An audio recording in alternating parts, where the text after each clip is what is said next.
por el chat. Trataremos de mantenernos dentro de 1 hora de taller. Este sería el último taller, el primero que tuvimos. Un ratito que me están, creo que queriendo decir algo. Están saludando nada más. Okay. El primer taller que tuvimos fue sobre la Cuaresma. El siguiente taller, que fue el anterior, sobre la Pascua. Y el día de hoy, como dijimos hace un momentito, el taller será el de la resurrección.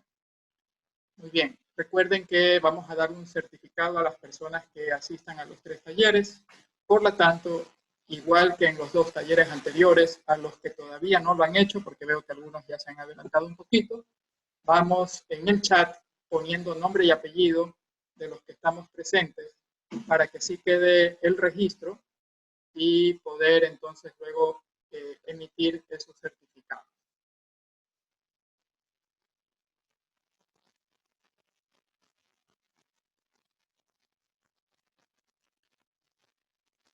Muy buenas noches, Josué. A Josué le recomiendo poner el apellido para que en el certificado pueda ir el apellido.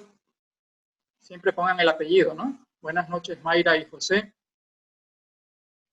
Muy buenas noches, Alexandra. Muy buenas noches, Catherine, Tania, Erika, Johanna, muy buenas noches. Fernando y Paola, bienvenidos. Michelle, bienvenida. Diana y Leslie, bienvenidos. Pilar Jubín, Omar, bienvenidos. Giovanni Benítez, bienvenidos. Karina, María Luisa, bienvenida. Leticia, bienvenida. Los que se vayan uniendo, bueno, claro, ahorita no me van a escuchar, pero ya le volveremos a decir después de un ratito que si veo que se une más gente, que por favor pongan su nombre y su apellido. La próxima semana, en el mismo horario, tomaremos una lección que no es obligatoria, ¿verdad? No es obligatoria, pero los que se animen a darla, la podrán dar. Nos vemos a la misma hora, el mismo día, martes, 8:30 de la noche, para tomar esa lección. Y quienes salgan bien en esa lección tendrán también un certificado de aprobación, no solo de asistencia, sino también de aprobación. ¿Okay? Recuerden que soy politécnico, así que será una lección tipo politécnica. No, no se asusten, va a ser sencillo.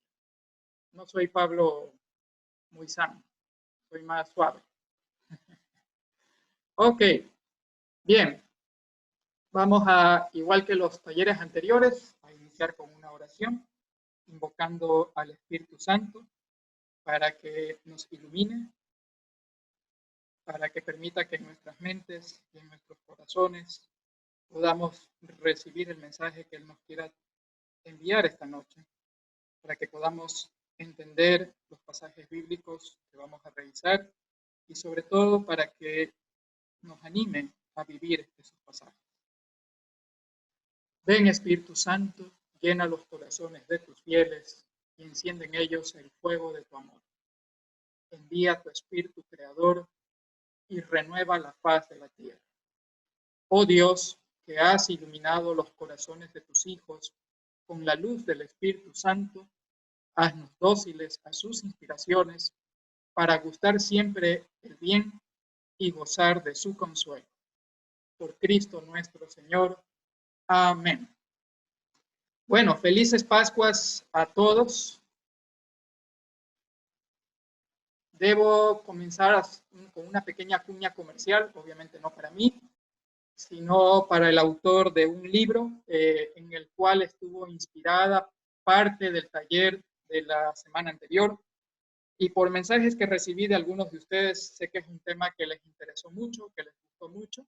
Si quieren profundizar en ese tema, personalmente recomiendo este libro, que si no lo tienen, vale la pena comprarlo. De hecho, en esta colección de libros de Patmos, este autor, que es Scott Hahn, tiene varios libros que son muy interesantes de leerlos. Son fáciles de leer, son bastante amenos y son muy profundos a la vez. Están totalmente basados en pasajes bíblicos, así que no me canso de recomendarlo. Para los que me conocen saben que es uno de mis autores favoritos, ¿no?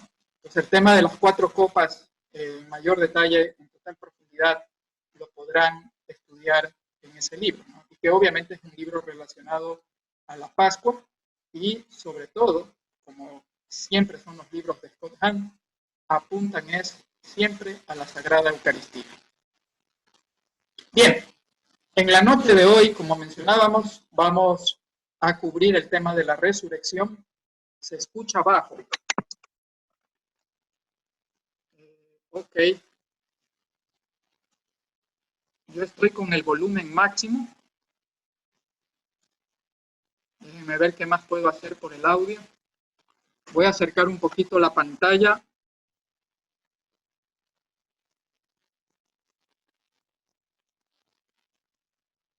Quizás ahí se me escucha mejor.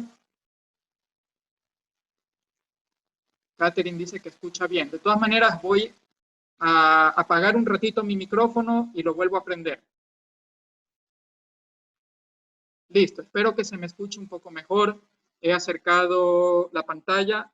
A propósito, por alguna razón yo no me estoy pudiendo ver en el recuadro. Yo no sé si el recuadro con mi video sale, pero a la larga no es tan importante porque más importante es el audio y también el material de las diapositivas. Perfecto, gracias, Kate. Por lo tanto, si sale mi cara cortada o algo, ya saben, es porque yo no tengo la retroalimentación en este momento y sale la cara cortada. Sí, me imagino, es porque me acerqué al micrófono. Ok, pero no importa, como digo, lo más importante es que se me escuche bien y que puedan ver el material. Entonces le decíamos, yo no escuché lo de la cuarta copa. Ok, lo de la cuarta copa, lo que mencionaba simplemente era que si les interesó ese material, que yo sé que a muchos les gustó el material por mensajes que recibí de algunos de ustedes, entonces recomiendo este libro de Scott Hahn, ¿no? Que lo pueden adquirir en Amazon, creo que sí está, o si no en algunas otras editoriales en línea, también lo pueden comprar, que es muy bueno, es fantástico, y en ese libro está profundizado el tema de las cuatro copas, y realmente es un libro que habla sobre la cena pascual y obviamente apunta totalmente a la Sagrada Eucaristía.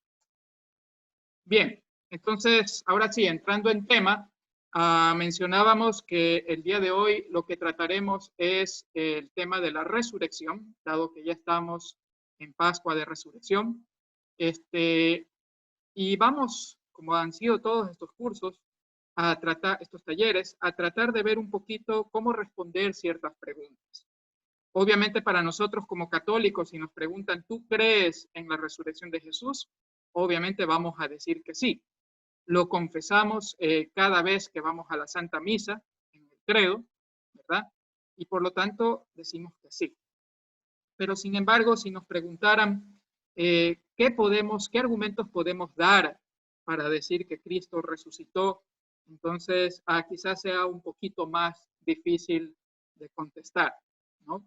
Y por lo tanto, si alguien nos pregunta, oye, esto de la resurrección es un mito, ¿qué le podríamos decir? ¿Qué le podríamos contestar? Obviamente, como en todos estos temas, absolutamente en todos, a la larga también pasa por un tema de fe, ¿no? No hay más sordo que aquel que no quiere oír. Por lo tanto, cualquier argumento que demos, si esa otra persona no quiere oír y su corazón está totalmente endurecido, poco o nada podremos hacer, más allá que orar muchísimo por esa persona, también hacer lo que un santo padre recomendaba, me parece que era Juan 23, que hay que orar por el ángel de la guarda de esa otra persona para que esa otra persona se le abra su corazón y deje entrar a la palabra de Dios en él. Pero vamos a tratar de un poquito revisar eso.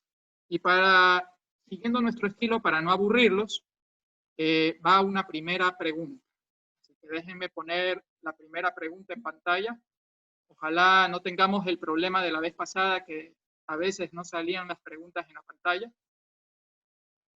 Y esta pregunta, la respuesta ustedes ya deberían contestarla sin ver, ¿no? De cajón. ¿Cuál es el evento más importante para la historia de la humanidad? ¿El nacimiento de Jesús, la muerte de Jesús en la cruz, la resurrección de Jesús o Pentecostés? Estamos 26 personas conectadas. Entonces, ojalá la mayoría se anime a responder. Recuerden que aquí no hay ni premio ni castigo, sino que es solo para aprender. La próxima semana sí, a los que se animen a dar la lección, ahí sí hay premio o castigo. Ok, por ahora no. Y además, todas las preguntas son anónimas, por lo tanto nadie se entera qué fue lo que yo respondí. Ok, vamos a ver si llegamos a ¿qué día es la lección? El próximo martes, 8:30 de la noche. A ver si alguien más se anima a contestar para llegar a las 20 respuestas y cerrar la pregunta con esa respuesta número 20. ¿Nadie se anima? Hay 25 conectados y creo que nadie más se quiere animar. Ok, vamos a cerrarla ahí porque si no el tiempo, ustedes saben, corre. Bien, la respuesta con base al material que hemos visto en los talleres anteriores es que es la resurrección de nuestro Señor Jesús, ¿verdad? Obviamente, sin que haya nacido, tampoco pudo haber muerto en la cruz y menos haber resucitado. Pero de toda su historia, de toda la historia de la salvación humana y de toda la historia de Jesús entre los hombres, el punto, el hito más importante es el de la resurrección de Jesús. Eso también un poquito lo vimos en el taller anterior cuando preguntábamos, bueno, ¿cuál fiesta de la Iglesia Católica es la más importante para la Iglesia Católica? Y ahí contrastamos la Navidad versus la resurrección. Y dijimos que era la Pascua de Resurrección la fiesta más importante, ¿verdad? Entonces, esa era la respuesta correcta. Y vamos a recordar un poquito un pasaje bíblico que ya lo vimos en el taller pasado, pero que nos ayuda a recordar la importancia de la resurrección. Y es el pasaje de Primera de Corintios, capítulo 15, versículo 14, donde San Pablo nos dice que si Cristo no hubiese resucitado, vana sería nuestra fe, inútil sería nuestra fe. Inútil sería predicar todo lo que Cristo enseñó. Entonces, lo que le da realmente validez, por llamarlo así, a todo lo que creemos, es el hecho de la resurrección de Cristo. Si queremos un poquito más de detalles del por qué, pueden visitar, ya está en el YouTube de la parroquia, el taller de la vez pasada grabado, y ahí justamente revisamos en más detalle este pasaje. Pero eso no hay que tener y perder de mente de la importancia de la resurrección para nosotros como católicos. Y por eso es que, al igual que en la Navidad, la Pascua de Resurrección no se lo celebra solo un día, sino que lo continuamos celebrando y la Iglesia lo continuará celebrando durante los siguientes días, ¿ya? Porque es realmente una fiesta muy importante, dado que es el hito más importante para la humanidad. Ahora, veamos este pasaje bíblico del libro de los Hechos de los Apóstoles, capítulo 1, versículos 2 y 3. Y he resaltado en rojo un pedacito de este pasaje bíblico para mostrarles que las dudas que podemos tener hoy en día sobre la resurrección lo tenía la gente también ya desde los primeros cristianos, ¿no? El libro de los Hechos, ustedes saben, narra lo que sucedió con la iglesia de Cristo una vez que Cristo ascendió a los cielos, ¿verdad? Una vez que dejó creada su iglesia y ya la iglesia comenzó a vivir ya no con Cristo presente físicamente, ¿no? Pero sí lleno del Espíritu Santo gracias a la Pentecostés y ya donde los apóstoles habían entendido todo su mensaje. Y entonces los Hechos de los Apóstoles nos narran justamente las vivencias de estos primeros cristianos. Y vemos que aquí en rojo, el pedacito que yo les pongo, dice, se presentó vivo ante ellos con muchas pruebas. Es decir, ya en aquella época, para mucha gente era necesaria tener pruebas para poder creer que Cristo realmente había resucitado. ¿Ya? Entonces, Por lo tanto, la incredulidad que hoy en día puede tener cierta gente o las crisis de fe que nos puedan dar a nosotros de vez en cuando no serían, digamos, nada extraordinario, porque no sería al primer ser humano que le sucede justamente tener esas dudas. ¿Okay? Bien, una segunda pregunta. Vamos a hacer una segunda pregunta. Muy atentos. Y esta pregunta es, ¿sería una buena o una mala noticia que los arqueólogos encontraran y comprobaran que existió un sarcófago donde se colocaron los restos de Jesús? ¿Sería buena o mala noticia? Vamos a ver si nos animamos. Ajá, aquí las respuestas son divididas. Qué interesante. Parece que gana una respuesta por un pelo de una nariz. No, ya va ganando la otra. No, nuevamente gana la siguiente. Chuta, esto está emocionante. Vamos a ver. Hay un empate ahorita. Ok, han contestado 21 de 30 personas conectadas. 23 de hecho. A ver, voy a dar un ratito más a ver si alguien más se quiere pronunciar. Van 24. ¿Nadie más? Ok, cerramos la pregunta. Vamos a compartir los resultados para que vean. ¿Sería buena o mala noticia que los arqueólogos un día nos vengan y nos digan que encontraron, y no solo que lo encontraron, sino que pudieron comprobar científicamente que hay un sarcófago que contuvo los restos de nuestro Señor Jesús? Pues para nosotros como cristianos sería una muy mala noticia. Sería una pésima noticia. De hecho, cuando fui a Israel con un grupo el año pasado, y que tuve la gran gracia de poder visitar Tierra Santa, uno de los lugares que visitamos justamente fue la iglesia del Santo Sepulcro, en donde la tradición nos dice que es el lugar donde fue la tumba, donde estuvo la tumba de Jesús. Y cuando entramos, muchos decían, pero no había nada en la tumba. Y bueno, en buena hora, hermanos, que no haya nada en la tumba. Si se llegase a encontrar un sarcófago con que se diga que ha contenido restos de nuestro Señor Jesús y que lo hayan comprobado científicamente, pues como dice San Pablo, vana sería nuestra fe. ¿Por qué? Porque significaría que Jesús no resucitó, que Jesús no ascendió al cielo en cuerpo y en alma, sino que cuando lo bajaron de la cruz y lo llevaron a la tumba, finalmente sus restos quedaron guardados en un sarcófago igual que cualquier otro ser mortal, y que luego los arqueólogos encontraran sus restos. Una cosa es decir que hay la tumba, porque la tumba sabemos que hay, ¿verdad? Que es donde se depositó al cuerpo de nuestro Señor Jesús, pero nosotros sabemos que al tercer día resucitó.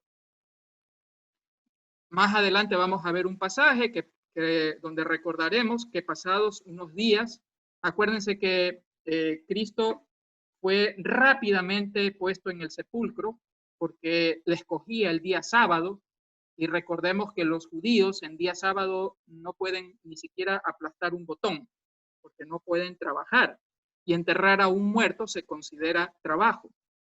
Y por eso vamos a ver más adelante un pasaje bíblico en donde ya pasados esos días, obviamente fueron a tratar de recoger los restos de Jesús para ahí sí ya enterrarlo muy debidamente, ¿no? Pero si encontráramos ese sarcófago, quiere decir que nada de lo que creemos y lo que está escrito en la Biblia sería cierto, y que habríamos estado creyendo en una gran mentira. ¿Ok? Así que la respuesta es que sería para nosotros como cristianos una mala noticia.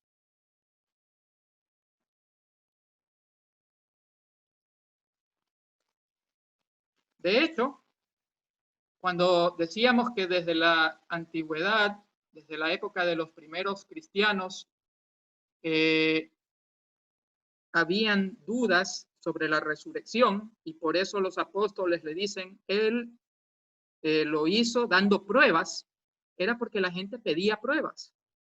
Y una de las pruebas que nosotros tenemos para decir Cristo sí resucitó es la tumba vacía de Jesús. Si esa tumba no estaría vacía, entonces no sería una prueba. Es más, todo habría fracasado. Me están preguntando algunas personas que se han llegado un poquito atrasadas que cuándo va a ser la lección. La lección será el próximo martes, 8:30 de la noche. A los que recién se conectan o se han conectado hace un ratito, por favor no olvidar poner en el chat su nombre y apellido, para poderles emitir el certificado. Ok, entonces esta noche vamos a revisar 3 posibles respuestas al hecho de que si nos preguntan, bueno, ¿por qué podemos creer en la resurrección de Cristo? ¿No es cierto? Poderlas responder. Y esas 3 respuestas, una va por el lado de la tumba vacía de Jesús, la segunda por las apariciones de Jesús luego de muerto, y la tercera por el tema de la creencia de los discípulos en la misma resurrección. Entonces vamos a ver estos 3 puntos. De hecho, el tema de hoy no es muy largo, es un poco corto, entonces muy probablemente quizás estemos acabando antes de la hora. Feliz Pascua, Maritza. Muchas gracias. Entonces vamos a ver el primer tema, el de la tumba vacía. Todos los 4 evangelios, y esto debemos recordarlo y tener presente, absolutamente todos los 4 evangelios, San Mateo, San Marcos, San Lucas y San Juan, sin excepción, registran en los evangelios 3 hechos. Primero, de que Jesús murió en la cruz. Segundo, de que Jesús fue sepultado en una tumba y que esa tumba fue sellada. ¿Ya? Y cuando digo sellada, debemos recordar que hasta los romanos decidieron poner guardias custodiando la tumba, ¿verdad? Entonces, estaba totalmente sellada. Y tercero, también los 4 evangelistas registran que la tumba fue encontrada vacía. Los 4 coinciden estos 3 hechos. A veces, quienes se fijan en los pequeños detalles de la escritura bíblica, a veces encuentran pequeñas diferencias entre los escritos de los 4 evangelistas. Sin embargo, estos 3 temas, los 4 lo confirman. Debemos también tener presente que los 4 evangelistas no es que escribieron los libros todos al mismo tiempo. Si bien es cierto, los 4 evangelistas escriben los libros inspirados en el Espíritu Santo, y por eso decimos que cada uno de los libros de la Biblia es palabra de Dios, porque está inspirada en el Espíritu Santo, no quita de por menos de que el autor que escribe el libro también pone su dosis de humanidad al momento de escribir el libro, ¿ya? No es que Dios le agarra la mano y la pluma y le va guiando y le coge la mano y como robot va cogiendo y escribiendo el libro. No, es una inspiración que recibe y basado en esa inspiración el autor escribe. Y los 4 evangelistas confirman estos 3 hechos, ¿ya? Por lo tanto, en esto no hay ninguna diferencia entre los 4, a pesar de que los 4 escriben los evangelios en diferentes épocas y a pesar que los 4, digamos, no necesariamente pertenecían a la misma escuela, por así llamarlo. Hay uno que fue apóstol de Jesús, hay otro que fue discípulo de Pablo, hay otro que fue discípulo de Pedro, pero sin embargo, los 4 coinciden en estos hechos. ¿Sí?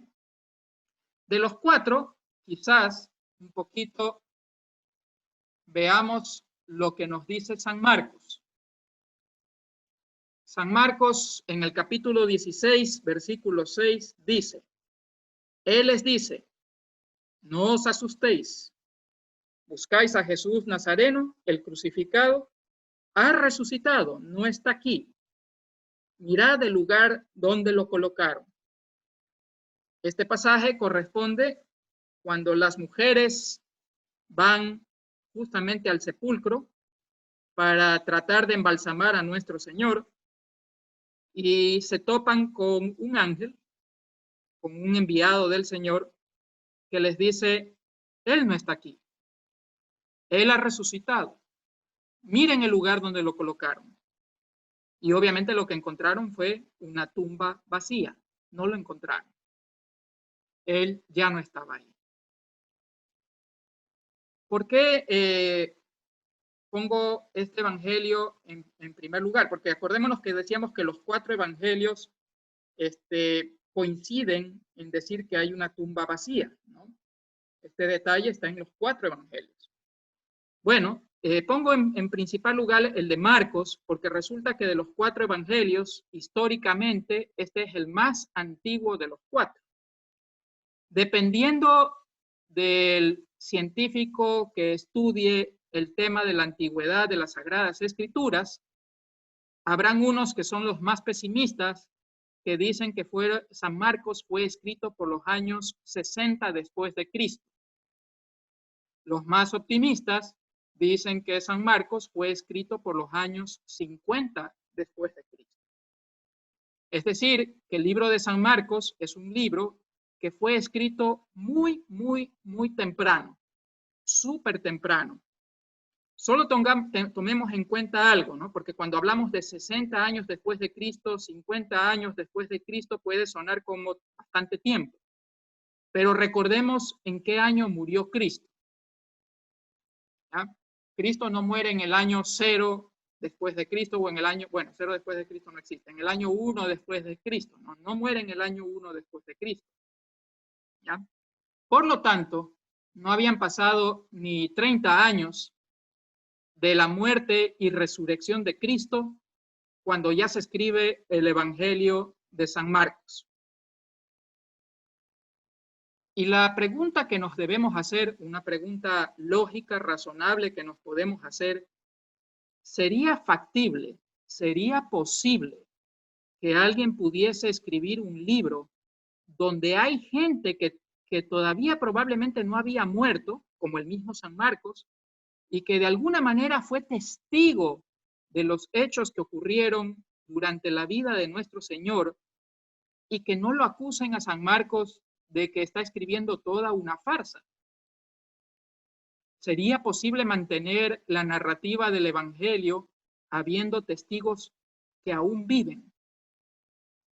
La respuesta muy probablemente es que no, y menos aún que esa narrativa, que habiendo sido engañosa, suponiendo que fuese falsa, hubiese llegado hasta el día de hoy con la posibilidad de que millones de habitantes de nuestro planeta la crean como cierta. Y no porque somos locos, como mencionábamos en el taller anterior, sino porque tenemos fundamentos serios para creer. ¿Ya? En el Catecismo de la Iglesia Católica se menciona que, si bien es cierto, nuestra doctrina la tenemos que creer y es un acto de fe, nuestra doctrina también puede ser razonada, y de hecho en todos nuestros actos también entra la razón. Y aquí estamos entonces cuestionándonos de manera razonable, usando nuestra razón.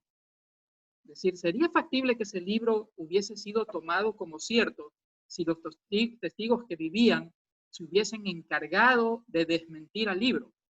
Muy probablemente que no. Hubiese sido muy difícil que eso suceda. ¿Okay? Entonces, eso es importante, y por eso San Marcos, ¿no? Porque San Marcos es un libro muy antiguo. Erika Almeida dice que no se escucha, a veces entrecortado, y María Luisa Coto parece que también. Quisiera saber si todos están escuchando entrecortado.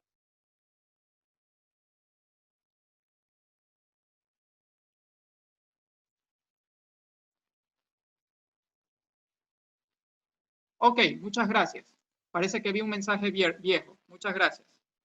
Ok, entonces esperemos que esto sirva, ¿no? Esta reflexión. San Pablo también que no es un evangelista, ¿no es cierto? No es uno de los evangelistas, pero sí es un apóstol de Cristo, ¿no es cierto? También es un apóstol de Cristo, y de Cristo resucitado, porque recordemos que la conversión de San Pablo, que era Saulo de Tarso, se da debido a que Cristo resucitado es el que le pide que sea su apóstol. Y en la primera de Corintios capítulo 15 versículos 3 a 6,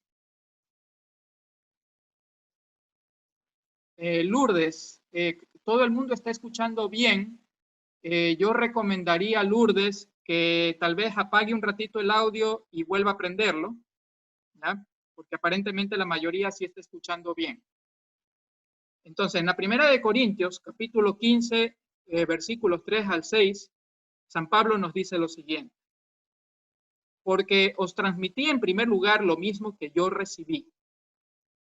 Fíjense que aquí hay algo interesante para nosotros como católicos, que sale un poquito fuera del tema del curso, pero que siempre es importante recordar este pasaje. Aquí San Pablo dice que él recibió, perdón, que él está transmitiendo lo que él recibió. Preguntémonos, cuando San Pablo vivía y cuando San Pablo evangelizaba, ya existía la Biblia. La Biblia que hoy en día conocemos, existía el Antiguo Testamento, pero la pregunta es, ¿existía ya el Nuevo Testamento? Es decir, la Biblia completa, tal como la conocemos el día de hoy. La respuesta es, como dice Erika, no existía. Por lo tanto, cuando algún hermano cristiano nos venga a decir que solo lo que en la Biblia está escrito es la revelación de Dios y que aquello que la Iglesia Católica llama tradición apostólica es falsa, podemos recordar este pasaje bíblico para decir, no, Señor, no es falsa. El mismo San Pablo dice que él transmite lo que él recibió. Y él no lo recibió mediante una Biblia, porque no existía la Biblia, sino la recibió por boca, por tradición. Y los apóstoles, que se llegara a crear toda la Biblia, que el último libro de la Biblia fue escrito más allá del libro 100 después de Cristo, toda la tradición era transmitida justamente, y por ahí el nombre, por los apóstoles y por medio oral, ¿ya? Entonces, por lo tanto, nosotros decimos que lo que nosotros creemos es lo que nos ha llegado a través de la Biblia y también a través de esta tradición apostólica. ¿Okay? Entonces, porque os transmití en primer lugar lo mismo que yo recibí, que Cristo murió por nuestros pecados según las Escrituras, habla de la muerte, que fue sepultado, habla de la sepultura, y que resucitó al tercer día. Fíjense cómo San Pablo lo que está haciendo es reafirmar lo que los 4 evangelistas escriben, que es a su vez lo que él recibió, porque lo que pudo haber recibido era lo que se estaba transmitiendo ya dentro de la iglesia, a través de los apóstoles y a través de los sucesores de los apóstoles. ¿Ya? ¿Y quiénes son los obispos el día de hoy? Son los sucesores de los apóstoles. ¿Quiénes son los sacerdotes el día de hoy? Son los discípulos de esos apóstoles, son los presbíteros que hablan también en la Biblia, que trabajaban junto con los apóstoles, ¿verdad? Entonces, es el mismo mensaje el que transmite Pablo. No inventa nada nuevo. Cristo murió por nuestros pecados.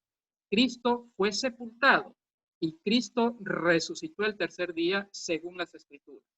Aquí cuando dice según las Escrituras no se está refiriendo al Nuevo Testamento, porque nuevamente el Nuevo Testamento, al menos no todo el Nuevo Testamento ya existía, probablemente puede ser que cuando Corintios fue escrito ya había existido alguno de los manuscritos, ¿no? Pero sobre todo se está refiriendo al cumplimiento de las Escrituras en Jesús, porque nosotros sabemos, y Jesús mismo lo dice durante su pasión, que la hemos escuchado más de una vez durante Semana Santa, él dice, y para que se cumpliese las Escrituras, sucedió tal cosa. Para que se cumpliese las Escrituras, él dijo, tengo sed, ¿okay? Etcétera, etcétera. Entonces, se está refiriendo para que se cumplan las profecías sobre el Mesías, que sobre todo estaban escritas en Isaías. ¿Okay? Se apareció a Cefas, Cefas es Pedro, y después a los 12, es decir, a los 12 apóstoles. Después se apareció a más de 500 hermanos a la vez, la mayoría de los cuales vive todavía y algunos ya han muerto. ¿Qué es lo que hace acto seguido San Pablo? Es decir, miren, no solo que lo recibí y yo les estoy transmitiendo tal cual lo recibí, sino que hay pruebas. ¿Ya? Y hay pruebas de gente que todavía vive y les pueden decir que lo que yo les estoy diciendo no es mentira, porque estuvieron ahí y fueron testigos de los hechos. Se le presentó a San Pedro, se le presentó a los 12 apóstoles, se le presentó a más de 500 hermanos, se le presentó a mucha gente, muchos de los cuales todavía viven. ¿Okay? Entonces, San Pablo lo que está diciendo es, hermanos, por favor, crean que lo que yo les estoy diciendo es cierto, no los estoy engañando, no los estoy mintiendo, no estoy inventándome una historia. Esta historia es real y hay pruebas de ello. ¿Okay? Entonces, la tumba vacía es una primera posibilidad de poder tener seguridad que en lo que creemos es cierto. Nueva pregunta, para no aburrirlos. ¿Quién fue la primera persona en ver a Cristo resucitado? ¿San Pedro? ¿San Juan? ¿Santa María Magdalena? ¿San Pablo? ¿Cuál fue la primera persona que pudo ver a Cristo resucitado?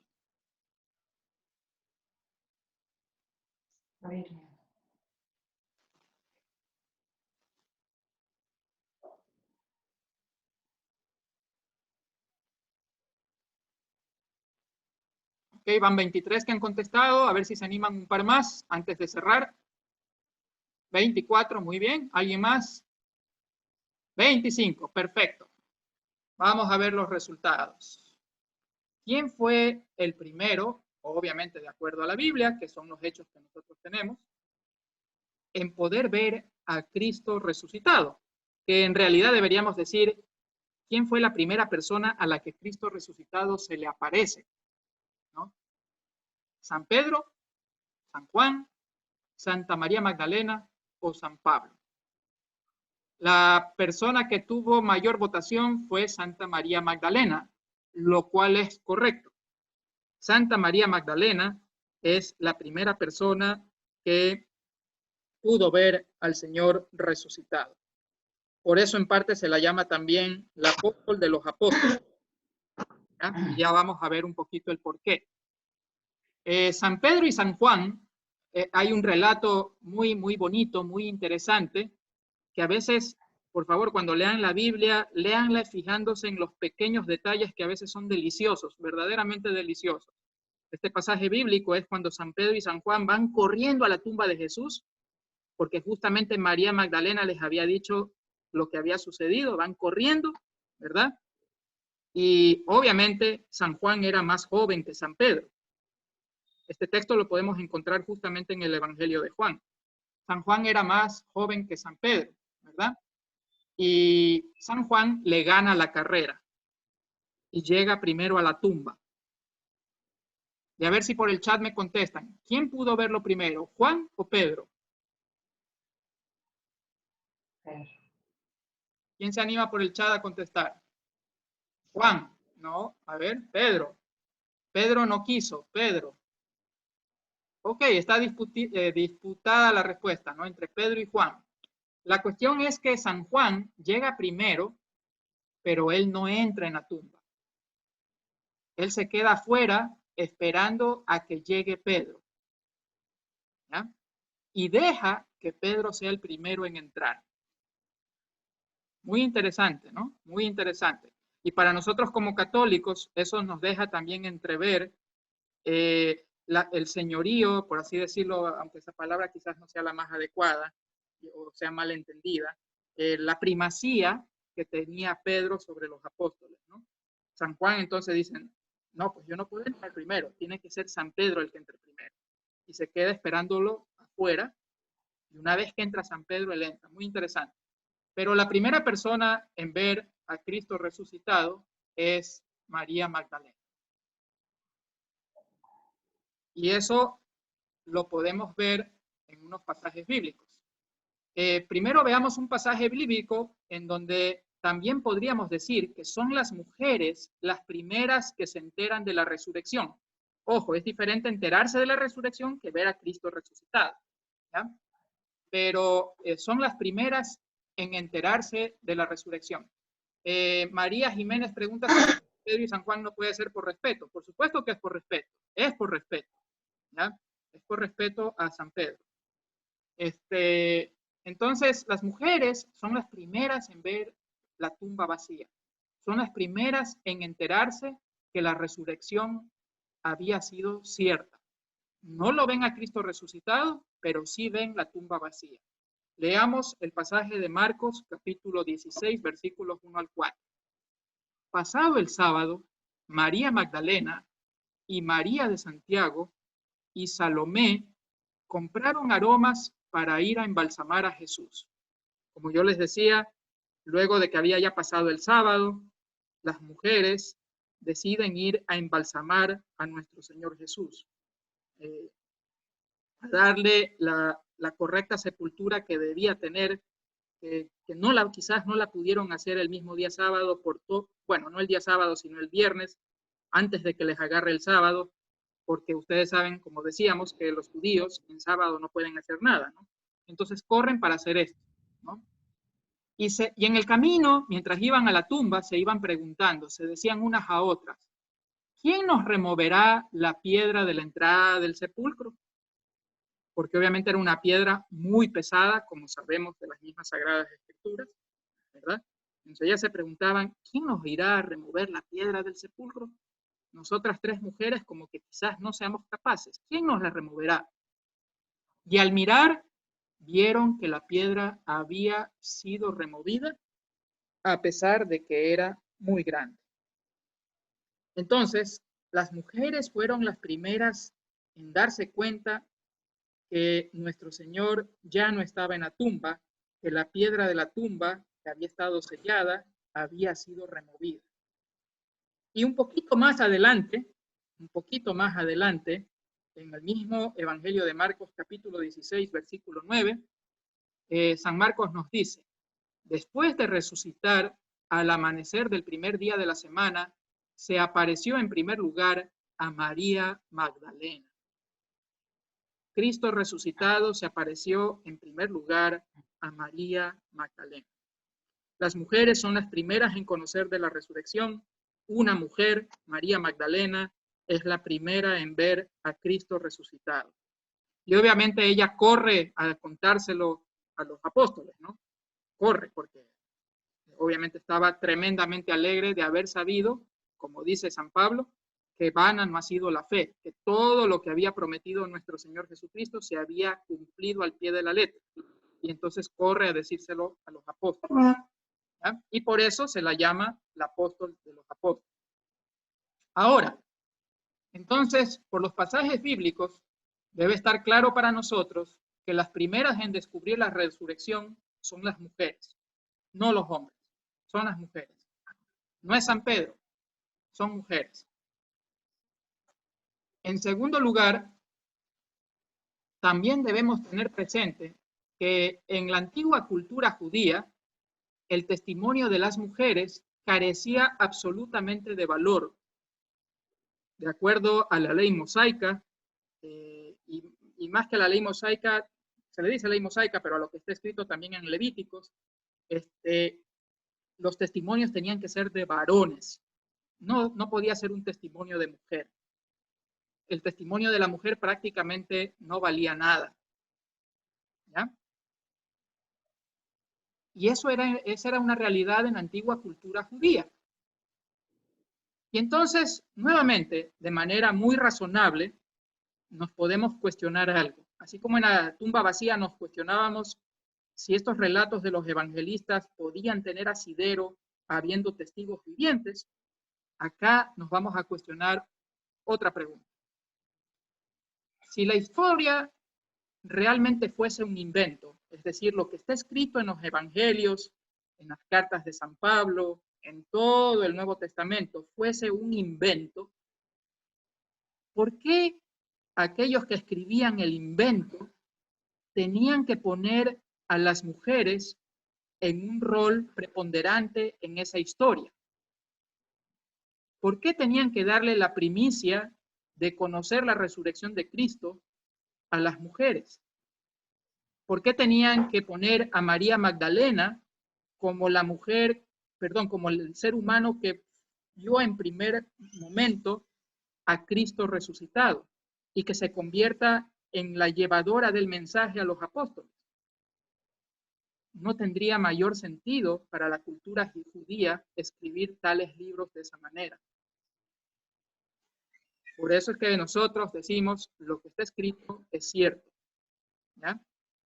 Porque está escrito tal cual sucedió y no tratando, como decimos hoy en día, de dorar la píldora, de ponerla bonita para hacer que los textos sean más creíbles por los habitantes de aquellas épocas en tierras judías, ¿no?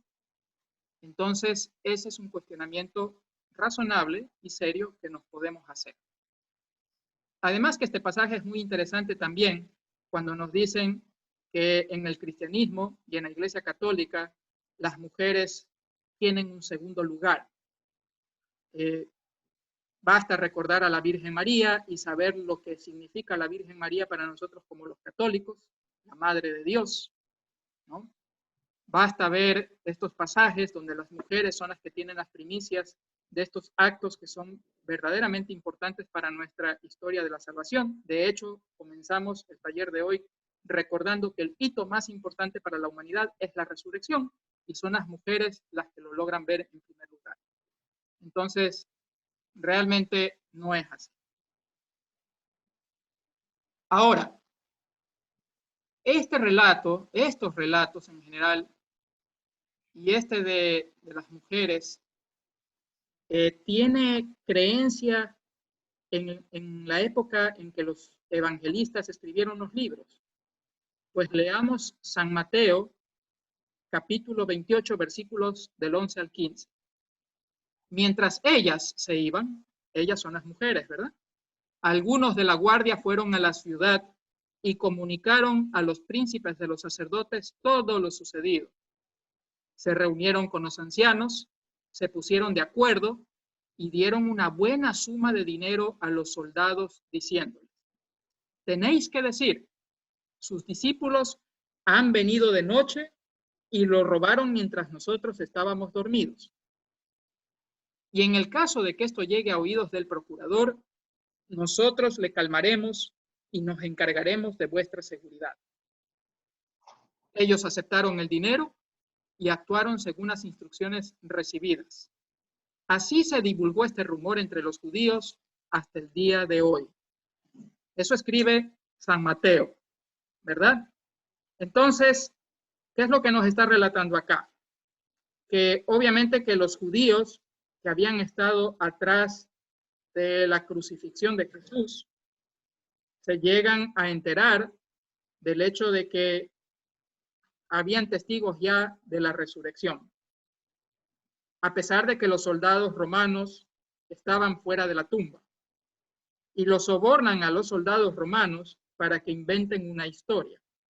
Y esa historia es de que los judíos que respaldaban la resurrección de Jesús habían ido a robarse el cuerpo de nuestro Señor para hacer creer a la humanidad de que Cristo había resucitado. ¿Ya? Y de paso les dice, ¿saben qué? Como ustedes son soldados romanos, al hecho de decir esta mentira, porque era una mentira, esta mentira podría llegar a oídos del procurador y de repente ustedes se meten en líos. No se preocupen, que nosotros a Poncio Pilato le vamos a decir que lo que ustedes dicen es cierto. Y San Mateo dice, así llegó la mentira hasta nuestros días, hasta los días en que San Mateo escribe el libro. Porque recuerden que los libros no se escribieron apenas murió Cristo, apenas resucitó Cristo. Demoraron unos años en escribirse. ¿Ya?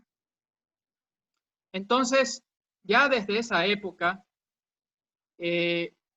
habían quienes, a pesar de todas las pruebas, a pesar de que sabían que habían testigos oculares, a pesar de que ellos mismos fueron testigos, lo que hacían era no creer o tratar de ocultar lo que era cierto e inventar cosas.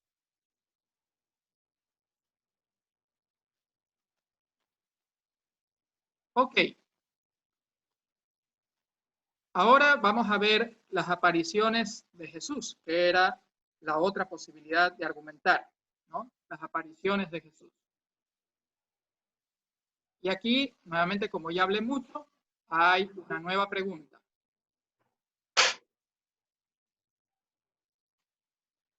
Y que si han estado despiertos en el resto de la presentación, la deben contestar fácilmente.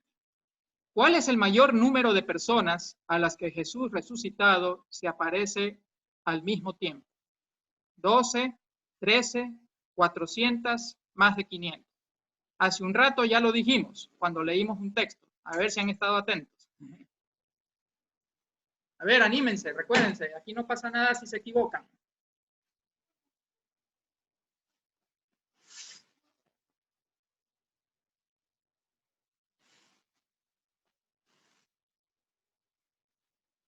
Van 23, a ver si llegamos a 25 personas que contesten. O ya se me durmieron. A ver, unos segundos más. Ok, ya estamos 25. Listo, gracias. Vamos a compartir los resultados. Ok, la respuesta correcta era más de 500, que es la respuesta que la mayoría contestó. Esa era la respuesta correcta. ¿Ya? Y vamos a ver nuevamente el texto por el que sabemos que fue a más de 500 al mismo tiempo. Cuando San Pablo, en la primera de Corintios, capítulo 15, daba las pruebas de la resurrección de Cristo para que la gente a la que él estaba evangelizando creyera, él decía, se le apareció a Cefas, que era San Pedro, después a los 12 apóstoles, después a más de 500 hermanos a la vez, a más de 500 hermanos a la vez, la mayoría de los cuales viven todavía. ¿Ok? Entonces se le llegó a aparecer a más de 500 a la vez. La aparición de Jesús entonces no fue algo reservado, no fue algo solamente que se le apareció a los más íntimos de él, y por lo tanto era muy difícil que pueda ser un invento de esos que eran los más íntimos de él. Porque San Pablo decía, ¿saben qué? Se le apareció a más de 500 a la vez, y todavía muchos de ellos viven, y como ya lo mencionábamos, entonces esto es difícil de poderlo decir sin ser tildado de mentiroso. Entonces, las apariciones de Jesús por sí mismas constituyen una prueba de la resurrección de Jesús, dado que no se presenta a un grupo minúsculo, dado que no se presenta a quienes escriben, solamente a los que escriben los textos evangélicos y el Nuevo Testamento, sino que se le presenta realmente a grupos muy grandes de gente. Y gente que, de acuerdo a los textos bíblicos que hemos visto, todavía vivían en aquella época. Y por lo tanto, era muy difícil poder defender una mentira de tal calaña sin ser tildado de mentiroso y que tal mentira prosperara. ¿Ya? Entonces, las apariciones por sí solas, vistas desde esta forma, son un argumento bastante fuerte.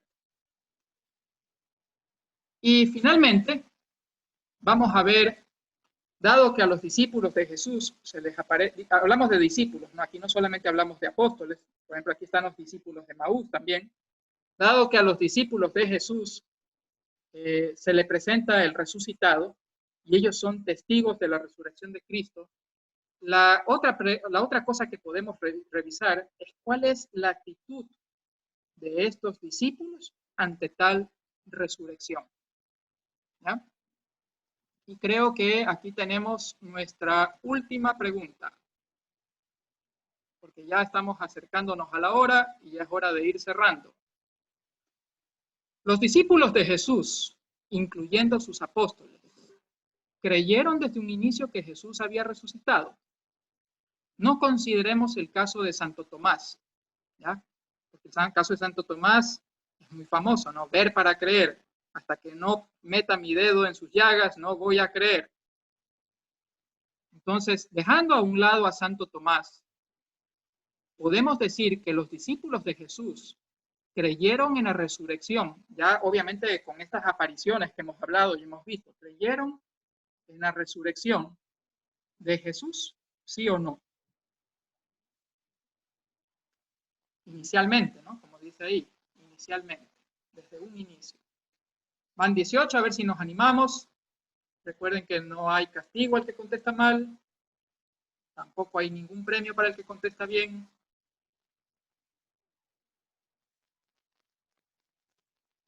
Ok, ya estamos los 25, que es el número que hemos estado esperando que voten, así que vamos a ver los resultados.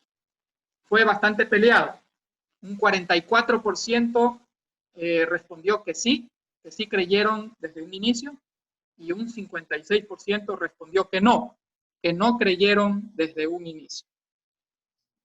Vamos a ver qué nos dice la Biblia sobre este tema.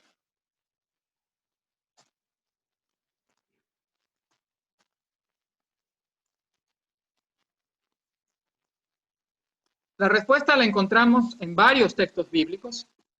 Por ejemplo, Marcos 16, 11 a 13, Lucas 24, 10 a 11, Juan 20, versículo 25, donde encontramos que ni los mismos apóstoles creían. Ni los mismos apóstoles creían. Tal es así que el pasaje clásico que nos trae esto a la memoria es el de Santo Tomás, ¿verdad? Que en la primera aparición comunitaria a los apóstoles, él no estuvo presente en ese momento, y los apóstoles les dijeron a Santo Tomás, él estuvo aquí con nosotros, y Santo Tomás no les quiso creer. Y Santo Tomás tuvo que meter el dedo en las llagas de Cristo para poder creer. Pero no es el único caso de Santo Tomás. Cuando las mujeres, y María Magdalena sobre todo, va y les cuenta a los discípulos lo que habían visto, pues resulta que tampoco le quisieron creer a las mujeres, ¿ya? Es decir, la reacción inicial de los discípulos de Jesús era de incredulidad. Recordemos a los discípulos de Maús, que iban caminando por un sendero, todos cabizbajos, pensando que todo había fracasado, porque Jesús había muerto. No creían en la resurrección, ¿ya? Y creen ya cuando obviamente se presenta ante ellos y les da unos signos para que se encienda un fuego en sus corazones, y ahí crean. Pero antes de eso, no. Aquí hay el pasaje de Marcos 16, versículo 11 al 13, que lo podemos leer. Pero ellos, al oír que estaba vivo y que ella lo había visto, no lo creyeron. Ellos no quisieron creer. Los apóstoles no creían. Después de esto se apareció bajo distinta figura a dos de ellos que iban de camino a una aldea. También ellos regresaron y lo comunicaron a los demás y tampoco lo creyeron. Es decir, no bastaba que uno venga y les diga, oye, vi a Cristo resucitado. No, no te creo. Viene otro más. Oye, yo también lo vi. No, no te creo. Viene otro. No, no te creo. No importaba si eran hombres o mujeres que les contaban. No, no creían. Porque estos dos que iban por la aldea caminando eran los discípulos de Maús y no creían. No le creyeron a los discípulos de Maús, no le creyeron a las mujeres, ¿ya? Por lo tanto, fue, en realidad, para la gran mayoría, fue ver para creer. Entonces, esto es un argumento también, porque si yo voy a escribir un texto, ¿no es cierto? ¿Cómo yo mismo lo voy a poner en un inicio en tela de duda? ¿Por qué voy a crear todo este tema de que la gente no quería creer y que por ahí andaban metiendo el rumor de que se lo habían robado al cadáver y que para hacerlo tuvieron que darle unas monedas a los soldados, etcétera, etcétera?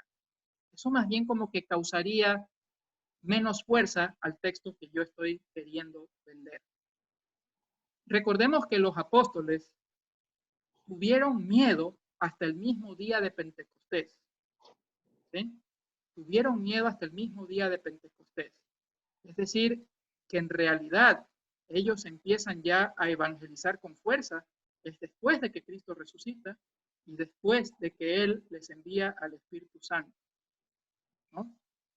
Como nos dice Lucas, capítulo 24, versículos del 19 al 21, las esperanzas en el Mesías para sus discípulos se habían menguado. No creían que Cristo verdaderamente había resucitado. ¿Ok? Sin embargo, ya después de Pentecostés, ahí sí no tienen ningún miedo y predican todo lo que conocían, todo lo que habían recibido y todo el mensaje que habían recibido por testigos, ¿verdad? Bien, debemos finalmente, con esto vamos cerrando, recordar que todos los apóstoles, todos sin excepción, tuvieron experiencias post-mortem con Jesús, es decir, todos pudieron ver a Cristo resucitado.